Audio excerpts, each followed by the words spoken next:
আসসালামু আলাইকুম। সাপ্তাহিক নিয়মিত আয়োজন মহাজাতক মুখোশের আজকের ৯৫তম পর্বে এই মুহূর্তে যারা আমাদের প্রোগ্রামটি দেখছেন তাদের সবাইকে আন্তরিক অভিনন্দন জানাচ্ছি, এবং যারা আমাদের প্রোগ্রামটি লাইভ রেকর্ডেড ভিডিওটি পরবর্তীতে দেখবেন আপনাদেরকে অভিনন্দন জানাচ্ছি। আমরা প্রতি সপ্তাহে রোববার এই প্রোগ্রামটি করে থাকি। কোয়ান্টামে থাকাকালীন আমরা যেসব অপকর্মগুলো দেখেছিলাম মূলত সেই বিষয়গুলোর উপরে, যেগুলো এখনো মহাজাতক যে অপকর্মগুলো চালিয়ে যাচ্ছে, এই বিষয়গুলোর বিষয়ে মানুষকে সচেতন করানোর জন্যই আসলে আমাদের এই প্রচেষ্টা। আমাদের সাথে আজকে উপস্থিত আছেন আমাদের প্রিয় আনোয়ার ভাই, দুলু ভাই বগুড়া শাখার আরএনটিআর, মাসুদ রানা ভাই আছেন আমাদের সাথে, লামা থেকে কোয়ান্টাম লামার প্রতিবেশী লামা থেকে আছেন গফুর ভাই এবং খলিল ভাই। আমি শুরুতে দুলু ভাইয়ের কাছে একটু যাচ্ছি যে আমাদের আজকের আলোচনার যে বিষয়বস্তু সেটা হচ্ছে যে আমরা জানি যে প্রতি বছর ডিসেম্বর মাস আসলে মহাজাতক দান সংগ্রহের ব্যাপারে প্রচন্ড রকমের মানে তার ভিতরে একটা অস্থিরতা ব্যাকুলতা তৈরি হয়। মানে সে চায় যে কোনো ভাবে মানুষের কাছ থেকে মানে টাকাটা হাতিয়ে নেওয়ার জন্য বিভিন্ন নামে। এটা হতে পারে যে ভূমিকম্প থেকে বাঁচার জন্য দান, এককালীন দান, জানে সাদকার দান, কিংবা আগামী বছর যাতে ভালো কাটে তার জন্য দান। অর্থাৎ সে একটা মুরগিকে মানে বিভিন্ন অ্যাঙ্গেল থেকে জবাই করে, আমরা জানি যে একটা মুরগি একবারে জবাই করা যায়, কিন্তু মহাজাতকের বৈশিষ্ট্য হচ্ছে সে একটা মুরগিকে বিভিন্ন অ্যাঙ্গেল থেকে জবাই করে এটার কাছ থেকে যতভাবে ফায়দা নিতে পারে। এই বিষয়টা নিয়ে যদি দুলুভাই আমাদেরকে একটু বলেন সংক্ষেপে, যে মানে এই যে দান সংগ্রহের জন্য মহাজাতকের এত ব্যাকুলতা কেন? দুলুভাই। আসসালামু আলাইকুম। আমাকে শুনতে পাচ্ছেন আপনারা সবাই? জি। আজকের এই অনুষ্ঠান যারা ঘরে বাইরে অলক্ষে যারা এই অনুষ্ঠান দেখছেন সবাইকে আমার শুভেচ্ছা জানাচ্ছি। আজকের বিষয় হচ্ছে দান সংগ্রহের ব্যাপারে মহাপ্রতারকের ব্যাকুলতা। আমরা সাধারণত দেখি আমাদের যারা ইসলাম ধর্মে বিশ্বাসী তারা যখন ঈদ আসে তখন ঈদের সময় জাকাত দেয়ার এবং জাকাত নেয়ার একটা প্রচলন আছে, যেটাকে আমরা তখন উৎসব একটা ভাব নিয়ে আমরা এই কাজটা করে থাকি, জাকাত দানটা করে থাকি। মহাজাতক হচ্ছে আমাদের মহাপ্রতারক হচ্ছেন একজন প্রচন্ড অর্থলোভী। আমি এরকম লোভী মানুষ আর দেখি নাই, আমার জীবনে দেখিনি অন্তত, এত লোভ ওনার টাকা পয়সার প্রতি। কেন লোভ এটাও আমরা আগে পূর্ববর্তী অনেক এপিসোডে আমরা এটা ব্যাখ্যা দিয়েছি। অনেকে প্রশ্ন করেন যে ওনার সন্তান সন্ততি নাই, সবেদন নীলমণি মাইশা ছাড়া, মাইশা তার ভাইয়ের মেয়ে। মহাজাতকের স্ত্রীর মহাপ্রতারকের স্ত্রীর ভাইয়ের মেয়ে, তো এটা ছাড়া তো আর কেউ নাই, তাহলে কেন উনি করবেন? এগুলোর জবাব আমরা সুন্দরভাবে দিয়েছি যতটুকু পেরেছি। আমরা যতটুকু জানি তথ্য উপাত্ত দিয়ে প্রমাণ করার চেষ্টা করি যে আসলে মানুষটা লোভী। এখন যখন ওনার দেখা যায় কি, যখন ডিসেম্বর মাস আসে তখন বীমা কোম্পানির লোকদের মতো এবং ব্যাংকে যারা এখন চাকরি করেন, যাদেরকে টার্গেট দেওয়া হয়, সেরকম কোয়ান্টিয়ারদেরকে, ভলান্টিয়ারদেরকে যারা কাজ করেন, কোয়ান্টাম ফাউন্ডেশনের পিছনে কাজ করেন, তাদের প্রত্যেককে টার্গেট দিয়ে মানুষের পেছনে লেলিয়ে দেওয়া হয়। এখানে লেলিয়ে দেওয়ার বলতে এখানে অ্যাসোসিয়েটস আছে, যারা কোয়ান্টাম গ্রাজুয়েশন সম্পন্ন করেছে তারা আছে। তো ওখানে তারা লিস্ট করে, আমি তো ছিলাম, আমি জানি, এবং আনোয়ার রহিম ছিলেন, সবাই ছিলেন। ওখানে বড় লোক কারা এবং তাদের পয়সা বেশি, কারা অহেতুক খরচ করেন, তাদের কাছে অতিরিক্ত টাকা রয়েছে, তাদের পিছনে লেলিয়ে দেন এবং একটা দানের টার্গেট যেটা নেয় ওইভাবে উনি টাকাগুলো কালেকশন করেন সবার মাধ্যমে, সবার কাঁধের উপর একটা বোঝা চাপিয়ে দেয়। আজকে যারা ওনার কি বলে ওনার সাথে রয়েছেন, যারা ওনার পিছনে ছায়ার মতো অনুসরণ করছেন, তারা জানেন আপনারা কি প্রচন্ড চাপে আছেন এই ডিসেম্বর মাসে। আপনাদের রাতের ঘুম হারাম হয়ে গেছে, এটা আমরা ভালো করে জানি। যে যা টার্গেট ফুলফিল করতে পারবে সে একজন আরেকজনকে বলে আমার টার্গেট ইনশাল্লাহ ফুলফিল করে ফেলেছি, তার মানে ওটা গিয়ে আমি জমা দিয়ে আসবো এবং আমি আমার পিঠে হাত বুলিয়ে দিবেন মহান গুরুজি। সবাইকে একটা উৎসব ভাব নিয়ে এটা করতে বলা হয়। তো মোদ্দা কথা হলো, সবকিছু শেষে হলো এই লোকটা প্রচন্ড অর্থলোভী, অর্থপিপাসু, এবং সে অর্থ আনার জন্য আপনার পকেট থেকে সে অর্থগুলো তার পকেটে নেয়ার যত রকমের সুব্যবস্থা আছে সবগুলো অনুসরণ করেন, এবং উনি সে ব্যাপারে উনি এটা এক কথায় অনস্বীকার্য যে হি হ্যাজ সাকসিডেড, সে এ ব্যাপারে একেবারে সফল। কারণ আমরা আপনারা হলাম বেকুবের সর্দার, আমরা যারা রয়েছি, আমরা যারা ছিলাম এবং যারা এখন লিগে আছেন, তারা গর্ধব না হলে ওখানে লেগে আছেন কেন? এবং আপনাদের পকেট থেকে এই টাকাটা আনবেই, সে যেভাবে পারে সে নিতেন। এক সময় যখন আমি ওনার সাথে চলতাম ফিরতাম, উঠতাম বসতাম খেতাম, উনি আমাকে বলেছিল, এখনো মনে পড়ে, এটা অনেকবার বলেছি, তারপরেও বারবার বলতে আর ভালো লাগে না। উনি আমাকে একবার বলেছিলেন যে সালাউদ্দিন, মানুষ টাকা দেওয়ার জন্য বসে আছে, প্রকৃত মানুষ পাচ্ছে না, সেজন্য টাকাটা দিতে পারছে না। আমরা যদি এভাবে উপস্থাপন করি নিজেকে, আমরা ভালো, আমাদের চেয়ে ভালো কেউ নাই, এটা কোনো না কোনো ভাবে যদি একজন ব্যক্তির ভিতরে ঢুকে তাকে যদি আপনি কনফার্মেশন দিতে পারেন যে আপনার টাকাটা বিফলে যাবে না, আপনার টাকাটা একটা মানবিকতার কাজে লাগবে, তাহলে কিন্তু মানুষ অঢেল টাকা নিয়ে বসে আছে আপনাকে দেওয়ার জন্য। এবং এজ এ রেজাল্ট এখন উনি সেই টাকারই মালিক, আপনার আমার সবার টাকা ওনার পকেটে। ধন্যবাদ। হ্যাঁ, ধন্যবাদ দুলু ভাই। মাসুদ রানা ভাই, জি, আপনি শুনতে আসসালামু পাচ্ছেন? আলাইকুম। জি, জি, জি, ওয়ালাইকুম জি। আসসালাম। ভালো আছেন? জি, জি। আলহামদুলিল্লাহ ভালো আছি। আমি বগুড়া থেকে বলছি, মাসুদ রানা।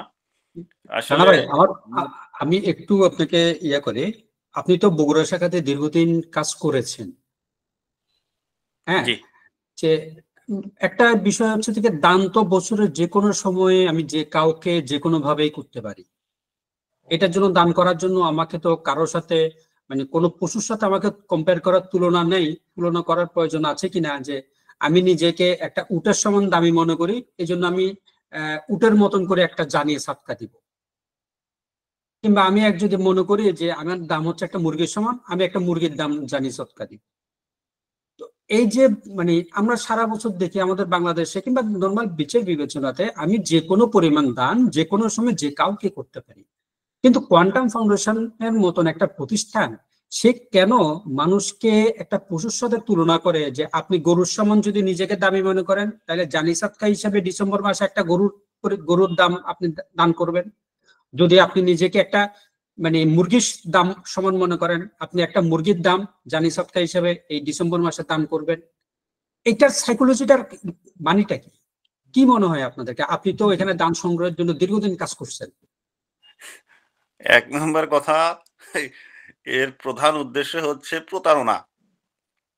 প্রতারণার মাধ্যমে ব্যবসা করা। এবং আমার যে বাচ্চাগুলো আছে, এই বাচ্চাগুলোকে নিয়ে সে বিজনেস করতেছে। সে ২ টা ৩ টা বাচ্চা থেকে যখন দেখলো যে এই মাটির ব্যাংকে ১ম বছরে ৳১৮,০০০ আসছে, যে এই বাচ্চাদেরকে দেখায়া, দেখায়া আরো বেশি দান সংগ্রহ করা যাবে। এবং দেখেন প্রত্যেকটা কোর্সে সে কিন্তু ওই লামার বাচ্চাদের পিটি, প্যারেড এগুলো দেখায়। কেন দেখায়? কারণ তার উদ্দেশ্য তারা দেখুক, এবং সে ভিডিও এপিসোড গুলো যে তৈরি করে, প্রত্যেকটা এপিসোডের মুখ্য উদ্দেশ্য হচ্ছে দান সংগ্রহ করা। আমাদের উত্তরবঙ্গের যে প্রতারক মেহেদী পরিচালক, সে যখন বগুড়া শাখায় আসতো, এই প্রতারক কিন্তু ১ম এই খাতা বের করত। যে দেখেন, অক্টোবর মাস পর্যন্ত বগুড়া উত্তরবঙ্গের অমুক শাখায় এটা হইছে, অমুক শাখায় এত টাকা হইছে, অমুক ছেলে এত টাকা। মানে নাম ধরে, ধরে বলত। আর আপনারা বগুড়া শাখায় এখন কত পিছিয়ে আছেন, এবং চট্টগ্রাম ওরা এত টাকা দান সংগ্রহ করেছে। হ্যাঁ? তারপরে এই যে মিরপুর সেন্টার, এরা এত টাকা সংগ্রহ করলো। সেই অনুযায়ী আমরা উত্তরবঙ্গ অনেক পিছিয়ে আছি। তো আপনাদেরকে কাজ করতে হবে। আর কত কারিশমা দেখাইতো, যে গুরুজি এই করে, ওই করে। মানে যে গুরুজি, গুরুজি বলতে, বলতে সে তার কি, কি ধরনের আধ্যাত্মিক ক্ষমতা আছে, সেগুলো বিভিন্ন বয়ান করতো এই প্রতারকগুলো। আর তার কেনা এজেন্ট, পে এজেন্ট আছে কিছু। এবং এখন তো এরা চমৎকার একটা সিস্টেম চালু করছে। এখন তো প্রো-কোয়ান্টিয়ার খুব কম, এবং ভিপিও, হ্যাঁ? এদেরকে মান্থলি এরা টাকা দেয়। এরা ফাউন্ডেশনে থাকে, ২-৪ ঘন্টা করে কাজ করে, এবং বিভিন্ন নারীদের এরা টাকা দেয়। তারা কাজ করে, এবং শিক্ষিত কিছু মুখোশধারী কিছু পে এজেন্ট আছে। এদেরকেও টাকা পয়সা দেয়। এরা বিভিন্ন জায়গায় গিয়ে বিভিন্নভাবে বয়ান করতিছে। আর সে উটের সাথে কি তুলনা করবে? সে নিজে তো পশু, মানুষকেও পশুর সাথে তুলনা করবে। মানুষ তো আশরাফুল মাখলুকাত, সৃষ্টির সেরা জীব। তাকে কেন পশুর সাথে তুলনা করতেছে? কারণ তার এটা হচ্ছে একটা business purpose. For this reason সে এই কাজগুলো করতে পারছে। আপনি দেখেন মাটির ব্যাংকের কথা বললে আমার রাজশাহীতে একটা শ্রদ্ধেয় বড় ভাই ছিলেন। আ ভদ্রলোকের নাম আবু সাঈদ। আমি অনেক দিন যাবৎ তাকে খুঁজি। আমার এই অভ্যাসটাই এইরকম, যাকে দেখি না তাকে খুঁজি। আমি এর সম্পর্কে প্রচুর প্রশ্ন করেছি। তার খোঁজ পাই না, খোঁজ পাই না। অনেকদিন পরে জানতে পারলাম যে ভদ্রলোক ফাউন্ডেশনে একবারই আর আসে না। তো এই ফাউন্ডেশনের রাজশাহী সেন্টার থেকে অনেকেই জিজ্ঞাসা করার পরে একটা সময় জানতে পারলাম যে মেহেদী প্রতারক। মেহেদীর এই প্রতারণার বিভিন্ন বিষয় নিয়ে সে যেহেতু কথা বলত, সেহেতু মেহেদী তার রাজনৈতিক মতদর্শন দিয়ে সেই ভদ্রলোক দেখছে যে এখানে মান-সম্মান নিয়ে থাকা যাবে না, এখানে সে আর নাই। সেই ভদ্রলোক মাটির ব্যাংক অন দ্যাট টাইমে সে বাংলাদেশের সবচেয়ে বেশি একক ব্যক্তি হিসেবে মাটির ব্যাংক ডিস্ট্রিবিউট করত। যে দেশ স্বাধীনের আগেই সে ভদ্রলোক শিক্ষিত মাস্টার্স পাস রাজশাহী ভার্সিটি থেকে পড়াশোনা করেছেন। চমৎকার আলোচনা করত এবং অমায়িক তার ব্যবহার। আমি তাকে ফিল করতাম এবং সে বগুড়া আসলে আমি তার সাথে বিভিন্ন কথা বলতাম, ঘুরতাম ফিরতাম এবং সে এই রাজশাহী থেকে নিজের টাকা খরচ করে আলোচনা করতে বগুড়ায় আসতো এবং অফিস থেকে কখনো টাকা নেয়নি যে আমি ওই বগুড়া অফিসে আলোচনা করতে গেছি টাকা দেন। ভাই নিজেই সবসময় খরচ করত। এত কিছু দেওয়ার পরেও যখনই সে এদের প্রতারণা সম্পর্কে ২-১ টা প্রশ্ন করা শুরু করেছে, তখনই মনে করেন যে উনার নামে বিভিন্ন জনের কাছে বিভিন্ন অপবাদ দিয়ে ওই ভদ্রলোক দেখতেছে যে না মান-সম্মান থাকা অবস্থায় এখান থেকে সরে যাওয়া ভালো। এরকম কতজনের নাম বলব? একাধিক লোক ফাউন্ডেশনে নেই। অর্গানাইজার চাকরি ছেড়ে দিয়েছে এই প্রতারক মেহেদীর অত্যাচারে। আপনি কতজনের নাম শুনবেন? এবং এই যে দুলুভাই বললেন যে আপনি বললেন যে বিভিন্ন নাম দিয়ে বছরের শুরুতে দান, শেষে দান, এককালীন দান, তারপরে সোল ব্রাদার, মাদার, সিস্টার কত নাম দিচ্ছে।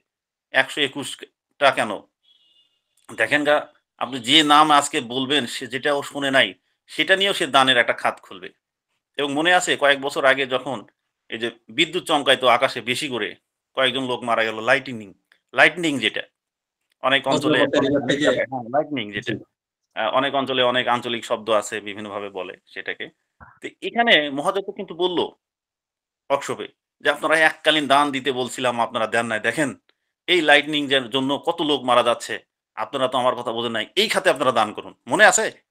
জি, জি। তাহলে বুঝেন। এটা আমি থাকাকালীন সময়ে এটা হয়েছিল।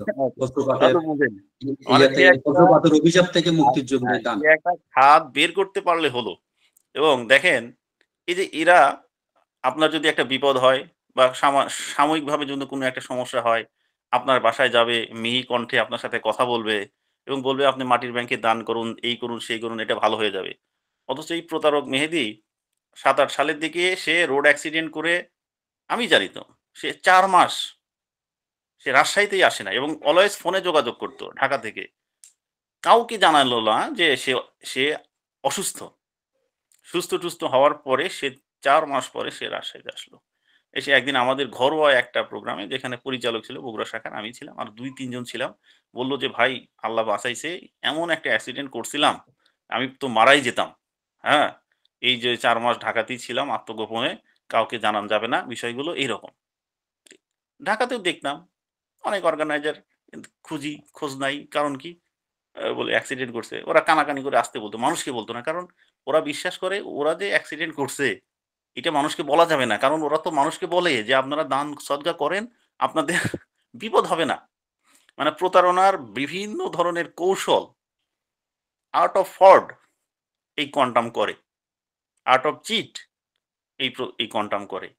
এবং অলওয়েজ এই তাদের ক্রয়কৃত গোলাম দাস এদেরকে টার্গেট দেয় যে, "তুমি এই শাখা থেকে এত টাকা আয় করে দিবা, মাটির ব্যাংক থেকে এই করবা, বগুড়া শাখায় অমুক আছে, তার কাছে যাওয়া, অমুক ডাক্তার আছে, অমুক ইঞ্জিনিয়ার আছে, নাম ধরে, ধরে লিস্ট করে, করে তাদের কাছে যাওয়া। এবং দেখেন এমনও হয়েছে যে আপনি একজনের মানে বিরক্ত হয়ে যায় মানুষ। মানুষের বাড়ি যেতে, যেতে ফোন পেতে, পেতে মানুষ বিরক্ত হয়ে যায়। কিন্তু এরা কিন্তু ছাড়ে না। ফোন দেয় বলে সেই ভদ্রলোক হয়তো বলতেছে, "আমরা ব্যস্ত আছি। আ আজকে আসতে পারব না বা আজকে আসবেন না।" এরা করে কি ৩ দিন পরে আর ফোন দেয় না। ৩-৪ দিন ফোন দিয়ে যখন দেখে যে ওই লোক বিরক্ত হচ্ছে, ওই লোকের বাসায় নিচে গিয়ে দাঁড়ায়। দাঁড়িয়ে থেকে কলিং বেল চাপে। ওই লোক যখন আসে বলতেছে, "এই দিক দিয়ে যাচ্ছিলাম। এইজন্য আপনার সাথে একটু দেখা করে গেলাম।" তো ভদ্রলোক দেখে যে কিরে এইরকম অত্যাচার করতেছে, বারবার ফোন দিল, আবার বাসায় আসছে। আচ্ছা ঠিক আছে, এরা তো ছাড়বে না, কিছু টাকা দিয়ে দিই। দিয়ে দিচ্ছে। আপনি চিন্তা করেন এই যে জাকাত ফান্ডের টাকাগুলো কিভাবে অ্যাবিউজ হচ্ছে। ওয়ার্কশপে মহাজাতক এই ভন্ড কিন্তু নিজে বলেছে যে, "আমি এই টাকাগুলো বিভিন্ন জনকে দিচ্ছি এবং সেই টাকাটা রিটার্ন নিচ্ছি। যেন এই আমাদের জাকাত ফান্ডটা বৃদ্ধি পায়।" স্পষ্ট মনে আছে আমার। কিন্তু আমি এই অর্গানাইজারদের বলি, "আচ্ছা জাকাত ফান্ডের টাকা কেন আপনি এইভাবে ইউটিলাইজ করতেছেন? এটা তো ইসলামী বিধান না। ৮ টা যে বিধান আছে জাকাত ফান্ডের ব্যবহারের সেটার মধ্যে তো পড়ে না।" ইভেন এখানে সাইয়েদুল মাসার নামে এক অর্গানাইজার ছিল। ওকে তো একদিন বগুড়ার পরিচালক যে মুকুল ভদ্রলোক আব্দুল মমিন মুকুল, উনি তো একদিন অফিসের ভিতরে শুধু মারে নাই বলা যায়। সেই গালিগালাজ তাকে। যে জাকাত ফান্ডের টাকা আপনারা এটা করতেছেন কেন? মানে পরিচালক মুকুল সাহেব জাকাত ফান্ডের টাকা নিয়ে অনেক আগে থেকে সোচ্চার ছিলেন। এদেরকে বলতেন যে, "না আপনার জাকাত ফান্ডের টাকা এভাবে আপনারা ব্যবহার করতে পারেন না।" এই মাসের ওই একই উত্তর যে, "গুরুজি তো অনেক বেশি জানেন, অনেক বেশি বোঝেন এবং সাইদুল কি নাম? মাওলানা সাইদুল হক উনার উপদেষ্টা।" এই সেই বিভিন্ন দেয়। কিন্তু পরিচালক বলেই দিল যে, "না, আপনার মন গড়া তথ্য এটা দিলে হবে না। কারণ কোরআন হাদিস আলোকে যেটা আছে সেটা স্পেসিফিক সেটাই করতে হবে।" তো এরাই কোন টাকা কোথায় লাগাচ্ছে? আর আমি তো কতদিন হলো এদের হিসাব চেয়ে, চেয়ে হয়রান এবং যারা এখানে ভদ্রলোক এখনো আছে তাদের সাথে রাস্তাঘাটে দেখা হয় তাদেরকে বলি। তারা বলে, "আপনি গুরুজির কাছে যান, গুরুজি অবশ্যই আপনাকে হিসাব দেবে।" তা আমি বললাম, "তোর গুরুজিকে বলিস আমার চিঠির উত্তরগুলো যেন দেয়। অথবা সে যেন আমাকে অ্যান্সার গুলো দেয়, সেটা তো দিচ্ছে না। তো তোর মেহেদী পারে নাই আমাকে ওই গুরুর সাথে দেখা করাইতে। আর আমি ঢাকা গেলে আমাকে গুরু দেখা দিবে। এটা কিভাবে আপনারা প্রত্যাশা করেন?" তো এরা হচ্ছে মূলত হচ্ছে বিজনেস। এই লামার ইতিম বাচ্চা গরু দেখিয়ে এরা হচ্ছে প্রতারণা করে মানুষের কাছ থেকে অর্থ হাতিয়ে নিচ্ছে। এটা একটা শো অফ। এটা একটা শো অফ ছাড়া কিছুই না। ধন্যবাদ মাসুদ ভাই। আমি একটু গফুর ভাই, আসসালামু আলাইকুম। গফুর ভাই শুনতে পাচ্ছেন? আসসালামু আলাইকুম, শোনা যাচ্ছে? ওয়ালাইকুম আসসালাম। ভালো আছি, আপনি ভালো আছেন? জি। আপনারা তো এই শীতের মধ্যে আপনার এই খুব ভালো ঠান্ডার মধ্যে রয়ে আপনারা যে আজকে আমাদের প্রোগ্রামে এসেছেন তার জন্য আমরা কৃতজ্ঞতা প্রকাশ করছি। তো গফুর ভাই, আপনার কাছে জানতে চাচ্ছি বর্তমানে লামাতে আসলে মহাজাতকের কিংবা কোয়ান্টামের মানে কন্ডিশনটা কিরকম, ওখানে পরিস্থিতিটা কিরকম, একটু আমাদের দর্শকদের জন্য যদি জানান। তাদের অ্যাক্টিভিটিস কি আগের থেকে বাড়ছে নাকি কমছে? না, কোনো কমে নাই। তার কারণ শয়তানি যেগুলো সবই আছে, হয়তো কিছু অর্থনৈতিক দুর্বল হইলেও এটা প্রকাশ করে না। তার কারণ ওই এক লোক ভাত খায় ডাল দিয়া, বাজারে এসে বলে, "আরে বেটা গরুর মাংস দিয়ে খাই আইলাম।" তো এইরকম একটা ভাব দেখায়। আর মূল কথা হলো কি, আমরা তো সবই শুনতেছি, বুঝি। এই যে আপনারা যে এই অপকর্মগুলো সহযোগিতা করছেন, এর জন্য আল্লাহ পাক আপনাদের একদিন ছাড়বে না। তার কারণ হয়তো এখন আপনারা চাকরি নাই বা রিটায়ার হইছেন, এই জন্য এই কথাগুলো প্রকাশ করতেছেন। কিন্তু আগে তো কখনো এগুলো প্রকাশ করে নাই বা জনসাধারণ বুঝতো, তাহলে পরে মহাজাতক এতদূর কুকর্মে জড়াইতে পারতো না। তার কারণ ওদিকটা দান নিয়ে এদিকে এসে মানুষের জায়গা জমি দখল করতেছে। তো এইটার জায়গাটা কোথায় যে দাঁড়াইলো? জায়গা কিনা বন্ধ হয় নাই মিয়া এখনো। তাহলে এদের একটাই কথা, ওই যে প্রতারক যে একটা মন্ত্র দিছে, রেগে গেলেন তো হেরে গেলেন। এদের লাজ শরম কিচ্ছু নাই।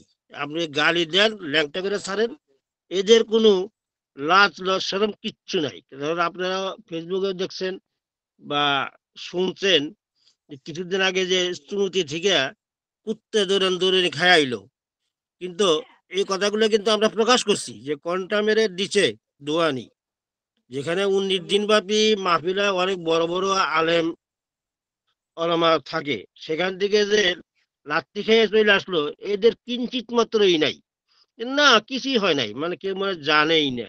এদের মূলত হচ্ছে এই যে দান খয়রাত করে, যে আমার সাথে আছে রফিকুল, আরো অনেকেই আছে, যেমন আমাদের রায়হান। মানে রায়হান ছোট্ট জুতা মারলে ভদ্রলোকের ইজ্জত যায় না আর কি, এরকম? হ্যাঁ, মানে ইজ্জত বলতে ওদের কিছু নাই, ওদের আছে খালি ইনকাম। আপনারা যেভাবে বলতেছেন ওদের 4 টাকা, ইজ্জত যায় যাক, লাত্তি খাইলে খাক, সমস্যা নেই। এই বিচারা অল্প একটু, রায়হান অল্প একটু জায়গা নিয়ে আসে, মনে করেন যে দিনে 14 জন আমার কাছে বলতো, লোক পাঠাইছে যে রায়হানটা বুঝে শুনিয়ে বলেন এই জায়গাটা যেন আমাদেরকে দিয়ে দেয়, কাজে ওদের জায়গার কিনার আজও যায় নাই, মানে মানে জায়গা কোন জায়গাটা কিনার। হ্যাঁ, কোন জায়গাটা জায়গাটা কোয়ান্টামকে দিয়ে দিতে? হ্যাঁ কোয়ান্টামকে দিয়ে দেয়, মানে এই এলাকার ভিতরে আর কেউ যাতে না থাকতে পারে। তারপরে যে যে কথাটা আমরা বলতে চাইছিলাম, যে রাতের অন্ধকারে সরকারি রোড কাইটে ওরা ওদের ইচ্ছা মতো সরকারি 3টে কালভার্ট বন্ধ করে ওরা পানি চলাচলের জন্য চুঙ্গি পাইপ দিয়ে দিল। তা এতে কি হলো, ওখানে আনোয়ার বলে একটা ছেলে, তার বাড়ি ঘরে পানি উঠে গেল। অর্থাৎ তাদের উদ্দেশ্য যে এরকম অত্যাচার করলে পারে আমাদেরকে দিয়ে টিয়ে এখানে চলে যাবে। এদের এইগুলা এখনো কোনো বন্দর কোনো কিছুই দেখতেছি না আমরা। ওরা মানে যেখানে সেখানে ওদের আশেপাশে যাতে কেউ না থাকতে পারে। আসলে তো ব্যাপার হয়েছে যে প্রতিবেশীর হক ওদের কাছে এই জিনিসটা নাই। প্রতিবেশী কেমন থাকবে কেন, ওদের রাজ্যের তো ওরা কায়েম করে যাবে, এই হলো ওদের অবস্থা। কিন্তু এই রাজত্ব করে কায়েম করে কি জন্য, এগুলো করতে গেলেও ওদের অনেক টাকা খরচ হয়। ওই যে দানের কথাগুলো, টাকাগুলো ইনকাম করে আপনারা কালেকশন করে দিচ্ছেন, এখন ওরা এই টাকার তো কমতি নাই।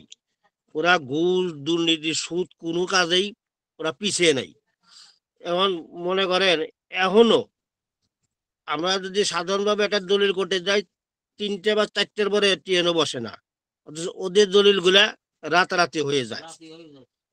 এবং আমরা যদি সাধারণত পার্বত্য চট্টগ্রামে যেভাবে দলিল পত্র হয়, মিটিশন চলতে গেলে কমপক্ষে 3 বছর করতে হয়, ওদের রাতারাতি মানে জবানবন্দি বেরিয়ে যায়, যার তো সাধারণ মানুষগুলা এত ভুক্তি, সকালবেলা জায়গা বিক্রি করছে, বিকাল বেলায় দেখা হয় যে আমাদের নামে নাম দিয়ে গেছে। ওদের এত তাড়াতাড়ি বের হওয়ার কারণটা কি? ওরা কি কারণ ওই যে প্রশাসনকে টাকা দেয়? টাকা 100 বার আসছে না, টাকা ছাড়া প্রশাসন কাজ করেন লড়ে নাকি?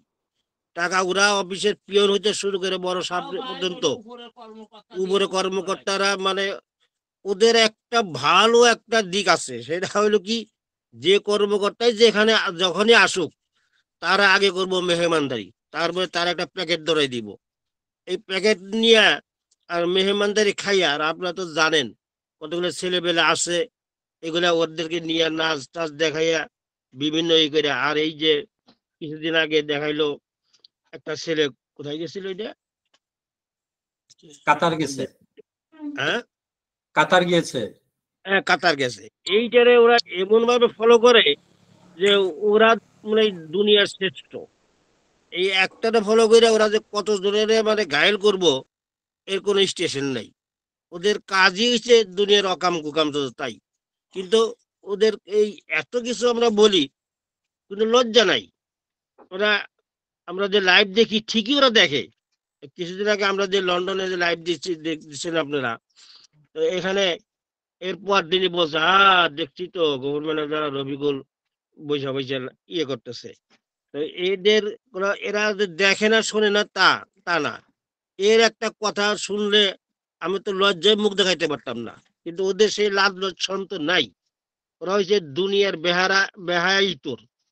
আর কি বলবো, আমরা তো বললাম সবকিছুই। যেমন এখানে বিরাট করে সাইনবোর্ডে একটা দিচ্ছে বৃদ্ধাশ্রম, তো ওই বৃদ্ধাশ্রমে 3 জন নাকি 4 জন, কিন্তু বিরাট গড় তো একটা করছে 100 জনের। তো এইগুলো দেখাই তো এই যে ইনকাম গুলা করে এরা। তাছাড়া যে যে মাটির ব্যাংক বলবেন, আমার জানা মতে আমাদের এলাকায় দূর কথা, আমাদের ইউনিয়নে মনে হয় 10 টাকা কেউ দেয় না এখন মাটির ব্যাংকে। ওদের খাসলেট গুলো আমরা পুরোপুরি মানুষের মাধ্যমে প্রচার করবার জন্য সক্ষমতা হয়েছি যে এই মাটির ব্যাংক মানে এখন মাটির ব্যাংকে আর দান নাই, এখন দান ওই দান্দাবাজি ওই রকম, ওই যে যেটা আপনারা বললেন অমুক সেন্টারে এত দিছে, অমুক সেন্টারে যে তোমরা কি করো, অর্থাৎ মানে দান কিভাবে মানুষের পকেটে হাত দেওয়া যায়, কিভাবে মানুষের ভিতু করা যায়, কিভাবে মানুষের কবজা করা যায়, এই ট্রেনিংটা ওরা ভালো করে দেয়। তাহলে আজকে আর কিছু বলবো না, আসসালামু আলাইকুম। বলবে কিছু বলবে?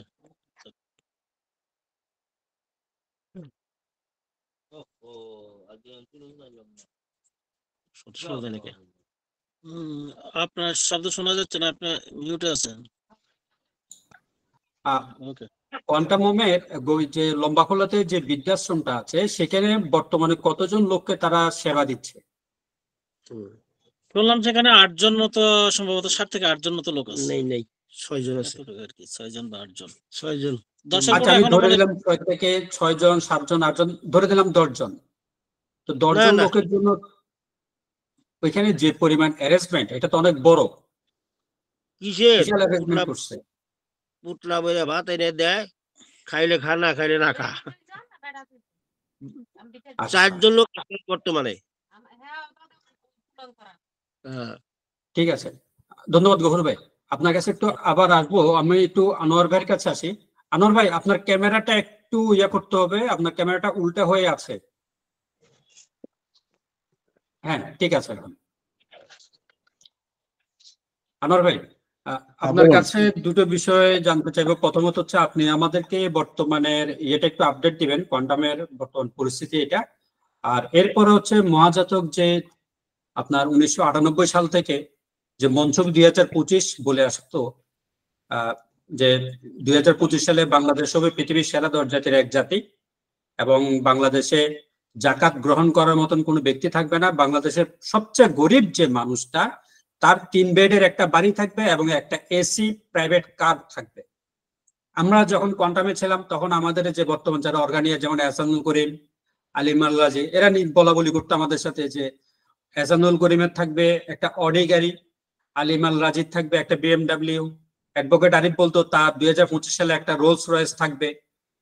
তো এখন হঠাৎ করে সবগুলা ফুটা বেলুনের মতো এরকম চুপসাই গেল কেন? এই বিষয়টার উপরে যদি আপনি আমাদের একটু বলেন। প্রথমে একটু আপডেট দিবেন কোয়ান্টামের সর্বশেষ পরিস্থিতি, আর হচ্ছে এই মঞ্চবি 2025 এটা। ধন্যবাদ কাউসার ভাই। আপডেট দিয়ে শুরু করি। তো গতকালকে তো একটা প্রজ্ঞা জালালি হয়ে গেছে, এটা অনলাইন এবং অফলাইন করে। তো এই প্রজ্ঞা জালালিতেই 2025 সালের মানে কেন সবার একটা করে 3 কক্ষের বিশিষ্ট বাড়ি এবং একটা করে গাড়ি হলো না, এটার ব্যাখ্যা দিয়েছেন বিকেলের আলোচনায় মহাপ্রতারক, যে বিগত সরকারের লোকেরা লক্ষ লক্ষ কোটি টাকা পাচার করছে। এই লক্ষ লক্ষ কোটি টাকা যদি পাচার না করতো, তাহলে বাংলাদেশ পৃথিবীর সমৃদ্ধশালী 10টা জাতির একটা জাতি হয়ে যেত। তো আমাকে মজার ব্যাপার দেখেন, যে 2 জন বলছে ফোনে, একজন আজকে সরাসরি দেখা করে, তিনজনারই অভিন্ন কথা ছিল। মানে এরা কিন্তু পরস্পর জানে না যে আমাকে আরো কেউ জানাচ্ছে যে দেখেন, বিগত সময় কোয়ান্টাম একটা রাজনীতিতে নিরপেক্ষ একটা প্রতিষ্ঠান ছিল, বা আমরা মনে করতাম।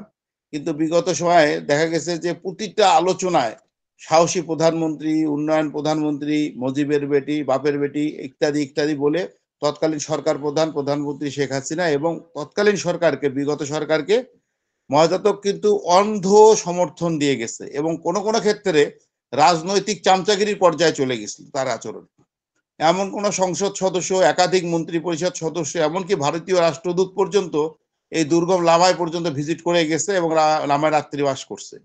এক পর্যায়ে বলা যেতে পারে সে একটা ছিল বিগত সরকারের সুবিধাভোগী, উচ্ছিষ্টভোগী একটা প্রতিষ্ঠান এবং ব্যক্তি। সেই লোক এখন জি, আমি একটা প্রশ্ন করি। আমার কাছে একটা তথ্য আছে এরকম যে সাবেক কি বলে এটাকে, স্থানীয় সরকার মন্ত্রী মোহাম্মদ তাজুল ইসলাম, তাকে ওইখানে জমি ক্রয় করতে নাকি মহাজাতক সহযোগিতা করছিল। তাজুল ইসলাম সাহেবের সাথে মহাজাতকের কোনো সম্পর্কই নেই। তাজুল ইসলাম সাহেব তার নিজের সামাজিক, তার অর্থনৈতিক কাঠামোতে নিজেই করেছে, এবং তাকে আমরা কোনো সহযোগিতা করি নাই। এবং সে কোয়ান্টামকেও পছন্দ করতো না, এবং তার প্রজেক্টটা ছিল একই মৌজায়, তার প্রজেক্টটা ছিল লামারাবা টঙ্কঝুরিপাড়ার সামনে, আর আমাদেরটা হচ্ছে তার প্রজেক্ট থেকে প্রায় 7-8 কিলোমিটার দূরে। কোয়ান্টাম কিন্তু তাকে তো মহাজাতক এই যে লামা সেন্টারে এনেছিল, সে লামা সেন্টারে রাত্রিবাসও করেছে। না না, সেটা আমি জানি, লামা সেন্টার যায় সে দাওয়াতও খাইছে, ও তার সঙ্গে বীর বাহাদুরও ছিল, কিন্তু বীর বাহাদুর সাহেব যায় নাই কোয়ান্টামে। হ্যাঁ, এগুলো আমি জানি। এখন আপনি লামায় নিয়ে এসে তাকে খাওয়াইছেন, আর যদি বলেন যে উনি আসছে, এটা তো আমি বলতে পারবো না। তো আপনি যে কথাটা বলতে চাচ্ছি সেটা হচ্ছে যে এখন মহাজাতক যে প্রশ্নটা আপনি করছেন, যে 2025 সালের যে মনোছবি, 98 সালে যখন প্রথম একটা রচনা প্রতিযোগিতা হয়, আমি এটা খুব ভালো জানি কেন, যে ওই রচনা প্রতিযোগিতার প্রধান অতিথি ছিলেন ডক্টর আনোয়ার হোসেন স্যার। উনি ছিলেন আণবিক শক্তি কমিশনের চেয়ারম্যান। ওনাকে আমি ওনার সিদ্ধেশ্বরী বাসা থেকে দাওয়াত করে ওই বিসিআই ইঞ্জিনিয়ারিং ইনস্টিটিউটে নিয়ে আসছিলাম। উনি ছিলেন chief guest. Doctor Anwar Hossain সাহেব ছিলেন ওই রচনা প্রতিযোগিতার ফলাফলের চিফ গেস্ট, এবং ওইখানেই মানে মহাজাতক খুব দৃঢ় কণ্ঠে যেটা বলছিলেন যে কোয়ান্টাম আগামী দিনের এই যে যাত্রা করলো বাংলাদেশে, আগামী দিনে 2010 সালের ভিতরে আমরা একটা আত্মনির্ভরশীল জাতি হব, পৃথিবীর 10 জাতির এক জাতি হব, এবং আমরা পৃথিবীর বিভিন্ন দেশের লোকেরা আমাদের কাছ থেকে ঋণ চাইবে। এবং তখন এই যে পৃথিবীর শিল্পোন্নত 7টা রাষ্ট্রের রাষ্ট্রপ্রধানরা মিটিং করতেন, তখন একটা ওইরকম একটা মিটিং এর বিষয় তুলে মহাজাতক বলেছিলেন যে এইরকম রাষ্ট্রপ্রধানরা বাংলাদেশের কাছে সাহায্যের জন্য আসবে, তখন বাংলাদেশকে নেতৃত্ব দেবে কোয়ান্টাম, অর্থাৎ কোয়ান্টামের কাছে সাহায্যের জন্য আসবে। তিনি এই কথাগুলো মূলত বলতেন মানুষকে প্রভাবিত করার জন্য, সম্মোহিত করার জন্য, যে আমাদের সামনের ফিউচারটা হচ্ছে এরকম, এবং আমরা 2025 সালে সুইজারল্যান্ড, সিঙ্গাপুর, অস্ট্রেলিয়া, নিউজিল্যান্ডের মতো একটা আত্মনির্ভরশীল, সুখী, সমৃদ্ধশালী রাষ্ট্র হব। এই কথাগুলো উনি এত দৃঢ়ভাবে বলেছেন যে অনেক মানুষ কোয়ান্টামে যারা আসছে, আমরা যারা ছিলাম, তারা অধিকাংশ মানুষই ছিল খুব আবেগপ্রবণ এবং সহজ সরল মনের মানুষ। আমাদের ভিতরে একটা সিংহভাগ মানুষ আমরা দৃঢ়ভাবে বিশ্বাস করতাম যে 2025 সালে হবেই, যেহেতু উনি বলছে। ওনার আধ্যাত্মিক ক্ষমতা থাকতে এইভাবে বলতে পারে, অথবা খোদার গায়েবী মদত থেকেও বলতে পারে, ইত্যাদি ইত্যাদি কারণে আমরা মনে করতাম 2025 সালে হবেই। কিন্তু শেষের দিকে যখন এসে 2021 সাল 22 সালে যে করোনা মহামারী হলো না, তারপর আমরা যখন একের পর এক আলোচনা শুরু করলাম, তখন কিন্তু উনি গত 3 বছর 4 বছর হলো এই 2025 সালের মনোছবি এইটা কিন্তু উনি ডিলিট করে দেয়। ওনার আলোচনায়, মেডিটেশনে কোথাও কিন্তু এটা বলে নাই। যার ফলে আপনি যদি এখনকার গ্রাজুয়েটদেরকে, কোয়ান্টামের সদস্যদেরকে বলেন, তারা জাস্ট আপনাকে মুখের উপর বলবে যে না, এটা আপনাদের বানানো কথা, উনি এই ধরনের কোনো কথাই বলেননি, আমি তো শুনিনি। অর্থাৎ সে কিন্তু টের পেয়ে গেছে 4-5 বছর আগে যে 2025 সালে বাংলাদেশের এই তলাবিহীন ঝুড়িই থাকবে। এখন আজকের প্রেক্ষাপটে উনি ব্যাখ্যা দিচ্ছেন যে যদি লক্ষ লক্ষ কোটি টাকা পাচার না হতো, পাচার তো করছে তার লোকেরাই। সে যে সরকারকে সমর্থন করছে, যাদের গুণগান গেয়েছে, তারাই পাচার করছে। পাচার কি জনগণ করছে? আমরা করছি? আপনারা করছেন? পাচার তো তার লোকেরাই করছে। তখন তুমি কেমন আধ্যাত্মিক গুরু, তুমি কেমন সাধক, তুমি বলতে পারলা না যে এভাবে টাকা পাচার হচ্ছে, দেশ কিন্তু আত্মনির্ভরশীল হবে না? তখন তো তুমি মুখে কুলুপাটে ছিলা। সে তো একজন আপনার জ্যোতিষ হিসাবে সে বঙ্গবন্ধুর মানে মৃত্যুর ভবিষ্যৎবাণী করে, আপনার চ্যালেঞ্জারের দুর্ঘটনার ভবিষ্যৎবাণী করে, আমেরিকার মানে কেনেডির মৃত্যু হবে সে ভবিষ্যৎবাণী করতে পারে। তাহলে 2025 সালে আওয়ামী লীগ যে 15 বছর ক্ষমতা থাকবে, 15 বছর ক্ষমতা থেকে আওয়ামী লীগ যে এই পরিমাণ লুটপাট করবে, এটা কেন সে বলতে পারলো না? আহা, তার যে খাস মুরিদ ছিল শিক্ষামন্ত্রী দীপুমণি, যে বাংলাদেশের শিক্ষা ব্যবস্থাকে ধ্বংস করে আলু ভর্তার চপ বানানোতে নিয়ে আসছিল কমল শিক্ষার্থীদেরকে, সেই দীপুমণি যখন গ্রেপ্তার হয় তখনও তার হাতে কোয়ান্টামের বালা ছিল। তার একটা বিশ্বাস ছিল যে সে কোয়ান্টামের রহমতের বলায় আছে, তার কিচ্ছু হবে না। এখন কি হচ্ছে সেটা তো আমরা সবাই দেখতেছি। এই যে আইসিটি মন্ত্রী পলক, এই পলক সাহেব কোয়ান্টামের একজন খুব ভালো ডোনার ছিলেন, এবং কোয়ান্টামের যে রিফ সিস্টেম, এই আইসিটি মিনিস্ট্রি থেকে কোন রকম কাজ না করে 125 কোটি টাকা হাওয়া করে ফেলছে 2023-24 অর্থ বছরে। এগুলো নিয়ে তদন্ত হচ্ছে। এবং আমি আপনাকে বলি, মহাজাতক এই কথাগুলো কেন আগে বলতে মানে চিন্তা করে নাই? এটাও আর একটু দুরূহ ব্যাপার। এই যে লামায় 2টো বাচ্চা ছেলে, যে লামা কোয়ান্টাম তার নিজের হাতের মুঠোয়, সেখানে 2টো বাচ্চা ছেলে বৃষ্টির পানিতে পাইপ দিয়ে ঢুকে মানে পড়ে যাবে এবং তারা মারা যাবে, এই জিনিসটা কি সে বুঝতে পারছে যে এই বৃষ্টিতে জন্য কোনো বাচ্চা না ভেজে সে অ্যাডভান্স বলে দিত? সে আসলে একটা ভুয়া। সে ওই যে কথাগুলো বলেছে বঙ্গবন্ধু মারা যাবে, কেনেডি মারা যাবে, এগুলো ঝড়ে বক পড়ে ফকিরের কেরামতি পারে। আর জ্যোতিষীরা তো অনুমানের উপর কিছু কথা বলেই। আর উনি কিন্তু খুব নামকরাও জ্যোতিষী ছিলেন তা না। যে বনে বাঘ থাকে না মহাজাতক সেই বনের বাঘ। সে যদি যেমন যোগব্যায়ামের উপরে যে তার মিসেস নাহার আল বুখারী বইটা লিখছে, এগুলো হচ্ছে বিভিন্ন যোগব্যায়ামের বই থেকে কপি পেস্ট করা। না, মহাজাতকের কোনো বই তো তার একক মানে একক লেখা নয়, বই না, একক লেখক হিসেবে সে তো কোনো বই দাবি করতে পারবে না। তার বই যতগুলো আমরা দেখেছি সবগুলো বই হচ্ছে বিভিন্ন বইয়ের কপি পেস্ট। ইভেন কি আল কোরআন যে মরহুমানিটা বের করছে সেটা প্রায় 6-7টা তাফসির থেকেই সে কপি পেস্ট করে, সে নিজেও করে নাই, তার লোকদেরকে দিয়ে এগুলো কপি পেস্ট করিয়ে সে আল কোরআন মরহুমানিটা লিখিয়েছে যে এই তাফসিরের এই আয়াতটার অনুবাদটা ভালো লাগছে, এটাকে কাট করিয়ে নিয়ে এখানে বসাও, অমুক তাফসিরের ওই অনুবাদটা ভালো লাগছে, ওই অনুবাদটা নিয়ে এখানে বসাও। এরপর এখানে সে কিছু শব্দ সংযোজন বিয়োজন কোয়ান্টামের পরিভাষায় যুক্ত করছে, এটাই তো তার তাফসির। হ্যাঁ, এইটাই আর কি আপনি যেটা বলছিলেন। তো এখন আমরা যেটা দেখি যে এই 2025 সালের উষা লগ্নে আর কয়েকদিন পরে 2025 সাল আসবে। এখন দেখেন এই যে গফুর ভাই যে বলছে যে ওনাদের লজ্জা লাগে, কিন্তু কোয়ান্টামের লোকদের লজ্জা নাই। লজ্জা থাকবে করে, লজ্জা তো মহাজাতকেরই নাই।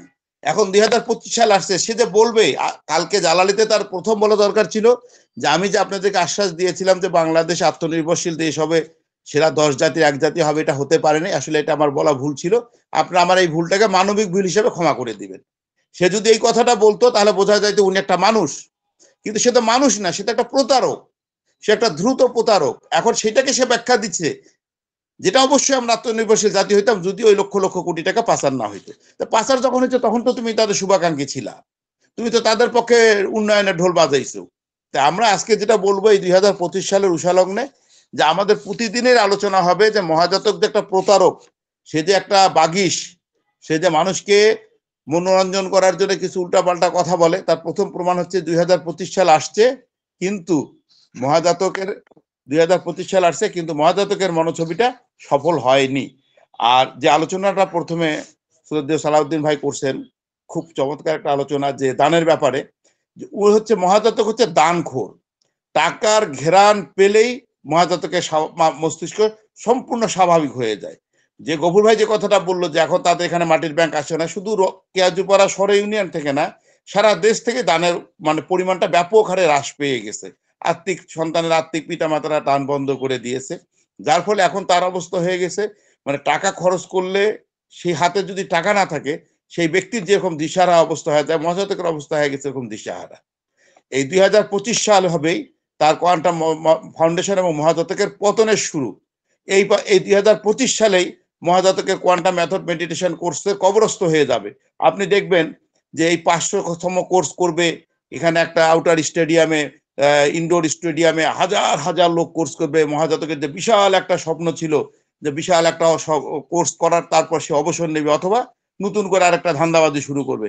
কিন্তু দেখেন আল্লাহর কি ইচ্ছা যে আজকে তাকে পর্দা দিয়ে হল ছোট করে অনলাইনে অফলাইনে কোর্স করেও সে কোর্সে লোক খুঁজে পাচ্ছে না। কেন? তার পতনের পদধ্বনি শুরু হয়ে গেছে। এবং 2025 সাল হচ্ছে আমাদের মনোছবির সাল, যে এই সালেই মহাজাতকের সম্পূর্ণরূপে প্রতারণার কবর রচনা হবে ইনশাল্লাহ। আসসালামু আলাইকুম। ধন্যবাদ আনোয়ার ভাই।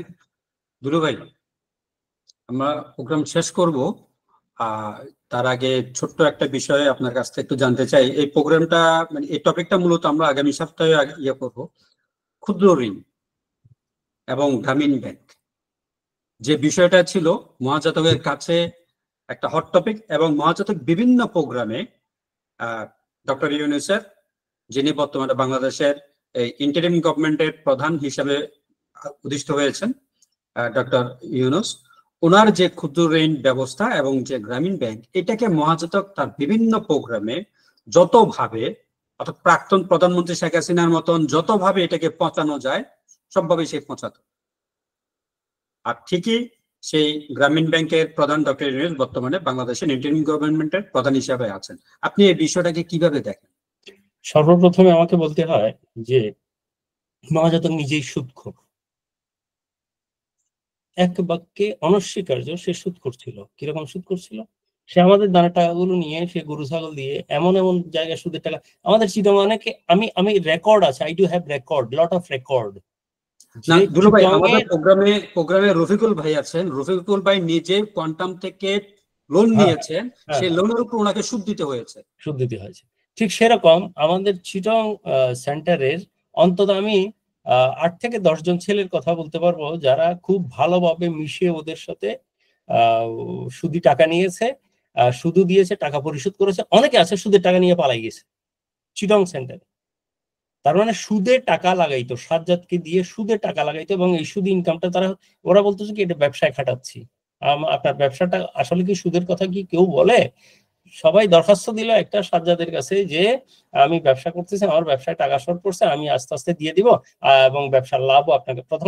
প্রথম বলবে টাকা ধার, যখন টাকা ধারের কথা যাবে তখন সাজ্জাদ একটা আর্গুমেন্ট শো করতো যে আমাদেরকে তো এখানে প্রফিট দেখাইতে হবে, আপনি তো দিয়ে ইনকাম করবেন না, সেই ইনকামের একটা অংশ আমাদেরকে দিতে হবে। আপনি দিচ্ছেন না, আপনি দান করছেন কোয়ান্টাম ফাউন্ডেশনকে। তাহলে হবে কি, আপনার ব্যবসাটা ফুলে ফেপে অনেক বড় হবে। আপনি যেখানে 2000 টাকা আপনার মাসিক যদি লাভ হয়, আপনি সেখানে 20,000 টাকা হবে, এবং ওই লাভের একটা অংশ আমাদেরকে দিতে হবে। মানে সোজা এভাবে না খেয়ে এভাবে ঘুরিয়ে খেত, সোজা এভাবে না খেয়ে ঘুরাই খাইতো। তো এভাবে নিত, এবং এটা যখন টের পাইছে সবাই যখন বুঝতে পারছে যে এটা সুদের টাকা, তখন করতো কি, সবাই মনে করেন কেউ 60,000 টাকা নিছে, কেউ 1 লাখ টাকা নিছে, নিয়ে কিন্তু পালাই গেছে, আর কোনো যোগাযোগ নাই, আর কোনো যোগাযোগই করতো না ফাউন্ডেশনের সাথে। এরকম অনেকে আছেন, পালাই গেছে অনেকে আছেন। আমি নাম বলতে পারি, এখন ইচ্ছে করলে আমি নামগুলো বলতে পারি, যারা টাকা গিয়ে মেরে দিয়ে চলে গেছে আর নেয় না। এবং আরেকটা কথা বলে রাখি, আমি বেশ কিছুদিন আগে একজনের সাথে যোগাযোগ করেছি, সে বলছে দুলু ভাই প্লিজ এখন আমাকে ভিড়েন না আপনাদের সাথে, আমি একটা টাকা দানের চিন্তা ভাবনা করতেছি, একটা মাইর দিব জবর করে, আমি টাকাটা মেরে দিই, কারণ এগুলো তো মাইরের টাকা, মানুষের টাকা, এগুলো তো সে যখন মারছে ওর কাছে আমার মারতে অসুবিধা কোথায়, গুণা তো নাই। তো যা হোক, এই ক্ষুদ্র এই ঋণটা সে নিজেই প্রচলন করেছে, অথচ সে কোনো ওয়ার্কশপে, কোনো জায়গায়, কোনো মিটিং এ, কোনো কোর্সে, বিভিন্ন জায়গায় আমাদের কাছে এমন রেকর্ড আছে, সে কি বলে আমাদের বর্তমান তত্ত্বাবধায়ক মানে যিনি সরকার আছেন, এখন সরকার প্রধান হিসেবে কাজ করে যাচ্ছেন, তাকে এমন ভাবে বিশ্রী ভাষায়, অকথ্য ভাষায় সুৎখুর টুৎখুর ডাকতো, এবং ওনাকে এত বেশি ওনাকে কন্ডেম করতো যে এই লোকটা এরকম। এটা আসলে তখন হয়েছে কি, এটা একটু বেশি বলা শুরু, it's a question of psychology.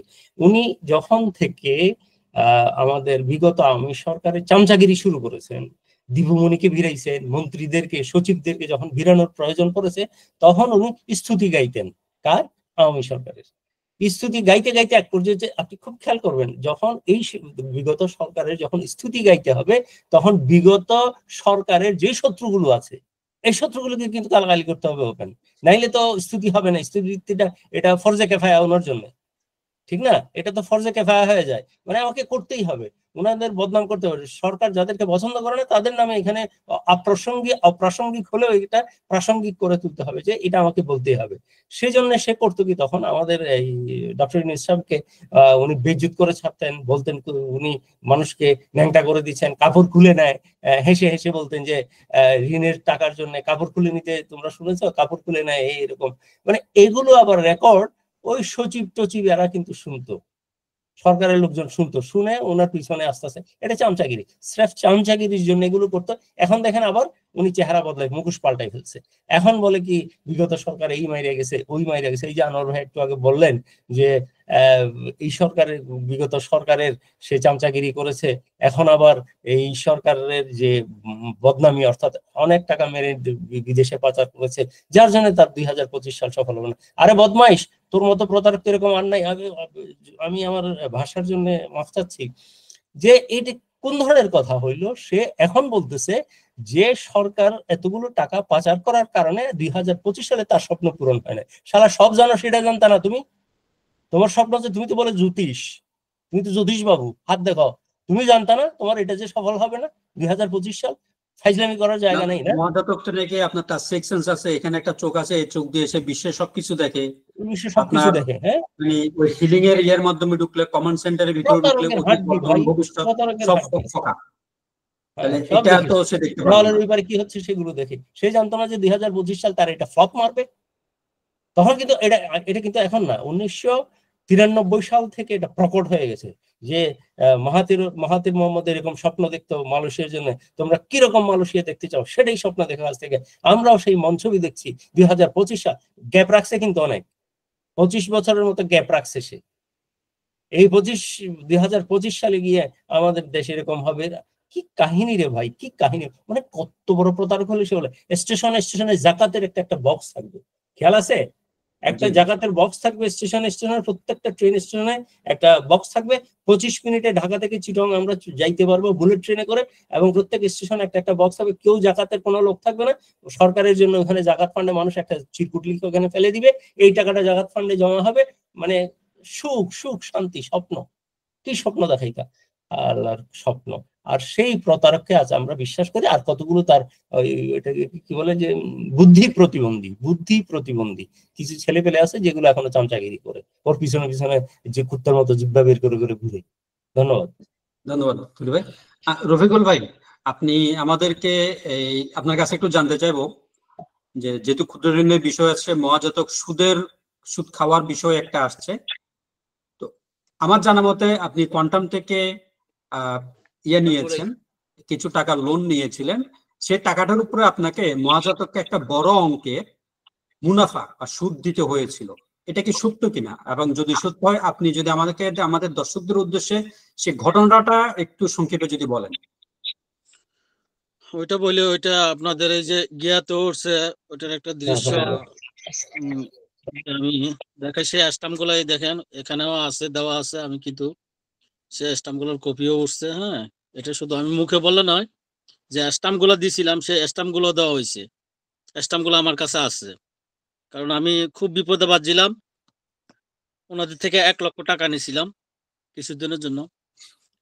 তারপরে আমাকে কয়েকদিন পরে খুব চাপ দেওয়া শুরু করলো। তা আমি বললাম যে আমাকে 15 দিনের সময় দেন, 1 সপ্তাহ সময় দেন, আমি একটা গাছের বাগান বিক্রি করব, বিক্রি করে আমি আপনাদের টাকাটা দিয়ে দেবো। তা ধরেন আমি মানে যে লভ্যাংশের হাফ টাকাটা আমাকে 35,000 টাকা দিতে হয়েছিল, তো 17,000 টাকা দিছি। বললো যে না, দেখেন আপনি যদি এখন আমাকে 17,000 টাকা দেন, তাইলে বলবো যে আর বাকি টাকা কোথায়, এইগুলো দিয়া আমি ব্যবসা করতেছি। আমার উপর কি বলো, আনোয়ার সাহেবের পিছনে যেমন ক্যামেরা লাগানো আছে, আমার পিছনে অনেক ক্যামেরা লাগানো আছে। এটা কে বলছিল? পারভেজ মাসুদ। আচ্ছা, মানে আপনি 1 লাখ টাকা লোন নিয়েছিলেন, 1 বছরের ভিতরে আপনাকে 35,000 টাকা ইন্টারেস্ট দিতে হয়েছে, সুদ দিতে হয়েছে, মুনাফা দিতে হয়েছিল। তো 17,000 টাকা আমি ম্যানেজ করে দিয়েছিলাম যে অর্ধেক টাকাটা নেন, আর অর্ধেক টাকাটা আমি 15 দিন পরে গাছের বাগান বিক্রি করে দিতেছি। উনি নিল না, যে আমার সব টাকাটা তো সব টাকাটা একসাথে নেওয়ার একটা কারণ আছে, কারণ আমি তখন খুব ঋণগ্রস্ত ছিলাম, আমার বিভিন্ন দিকে চাপ ছিল। তাইলে এই টাকাটার বিনিময়ে ওনারা যে স্ট্যাম্পটা করছে, স্ট্যাম্পটা হয়তো আপনারা দেখবেন, ওখানে লেখা আছে কোনো পরিবর্তন করা যাবে না, কাউকে বিক্রি করা যাবে না, বিক্রি করলে তাদেরকে আগে বিক্রি করতে হবে। তার মানে তারা এমন ভাবে টাকাটা দেয় যাতে কি সম্পত্তি কি ওদের কাছে দিতে হয়। মানে কি এই জন্য আমাকে খুব চাপ প্রয়োগ করা হচ্ছিল যে আমি যেন কি জায়গাটা তাদেরকে বিক্রি করে দিই। এবং ওখানে লেখা আছে কি, ওখানে কোনো ঘর করা যাবে না, কোনো পরিবর্তন করা যাবে না, কোনো কিছু করা যাবে না ওই জায়গা। হ্যাঁ, এইভাবে মানে তারা শর্তগুলো জোড়া দেয়। এগুলো ডকুমেন্টও কি বলে, এই যে এখানে দেওয়া আছে, আপনারা চাইলে আমার কাছে স্ট্যাম্প গুলো আছে। হ্যাঁ, তো তারা যে সুদ ভিত্তিক ব্যবসা করে, এটা হচ্ছে কি তার জ্বলন্ত প্রমাণ। এছাড়া অনেক পাহাড়ি থেকে অনেক পাহাড়ি ওইভাবে নিছে। হ্যাঁ, আমি যতটুকু জানি তারও এইভাবে কি বলে সুদ দিছে, সুদ দিতে বাধ্য। আনোয়ার ভাই ভালো বলতে পারবেন, জায়গা বিক্রি করছে, যেটা কি বলে কেজোপাড়ার পূর্ব পাশে, মনে হয় সম্ভবত একজন পাহাড়ি, আমি নামটা বলতেছি না, যাই হোক। ওইটা আমার যে আনোয়ার স্যার, উনি খুব ভালোই জানেন এগুলা বিষয়ে। তো এরা এখানে আসলে এই যে গরু ছাগল অমুক সমুক আগে দিছিল, এগুলো কিভাবে দিছে না দিছে, তো যদি মানুষকে সাহায্য করে, হেল্প করে, পালন করে, তো ওখান থেকে আবার বাচ্চার ভাগ নেই। বাচ্চার ভাগটা কি? হ্যাঁ, তো এগুলো এদের আসলে হচ্ছে এক একটা দাঁড়ছে, এক একটা ব্যবসা। তো এগুলো দেখে মানুষকে তো ওইদিকে দেখায়, ওরা তো অনেকে আসে এখানে ঘুরতে, যে আপনাদের কেমন লাগছে, এই যে বাচ্চাদেরকে লেফট রাইট করায়, মনে করেন পোশাক টোশাক পরায়, সবকিছু। হ্যাঁ, এই যে ওরা যখন এগুলো করে, এই পাহাড়ের মধ্যে এই বাচ্চারা কিভাবে শিখালে, এগুলো দেখে মনোমুগ্ধ হয়ে যায়। এবং ওখানে ওরা কি দ্বিধার্সে দান করে, যে ভালো কাজ করতেছে, পুণ্যের কাজ করতেছে। হ্যাঁ, অনেক অনাথ শিশুরা মানুষ হইতেছে। আসলে এই মানুষের পিছু যে কিছু অমানসিক কাজ রয়ে গেছে আমাদেরকে। আমার বোনকে মারা হয়েছে, আমার বোনকে হসপিটালে ভর্তি করে সেখানে চিকিৎসা করতে পারি না, সেখান থেকে কি বাইর করে দিছে। এই যে কিছুদিন আগে এই যে পাহাড় কাটা কাটা মানে কি তারা বিভিন্ন জায়গায় পুকুর করছে, এই করছে সেই করছে, এই পানির ডলে আইসা আমার কতগুলা জমি ধানগুলো ডলায় নিয়ে গেছে গা। আমি একদিন বললাম তাদের একজন সদস্যকে যে আপনারা যে ক্ষতিগুলো করতেছেন আমাদের এখনো পর্যন্ত, আমরা তো গরিব মানুষ, ঠিক আছে এটা ক্ষতিপূরণ দিয়ে দিলে পুষে যাবে। ক্ষতিপূরণ তাই যদি দেন না, কবে দিবেন আপনারা ক্ষতিপূরণ? না, ক্ষতিপূরণটা কেন? আমি আপনি ইচ্ছা করে আমার জমি নষ্ট করে তারপরে বলবেন যে ক্ষতিপূরণ দিব, এটা তো আসলে কোনো মানে ভালো মানুষের বৈশিষ্ট্য হতে পারে না।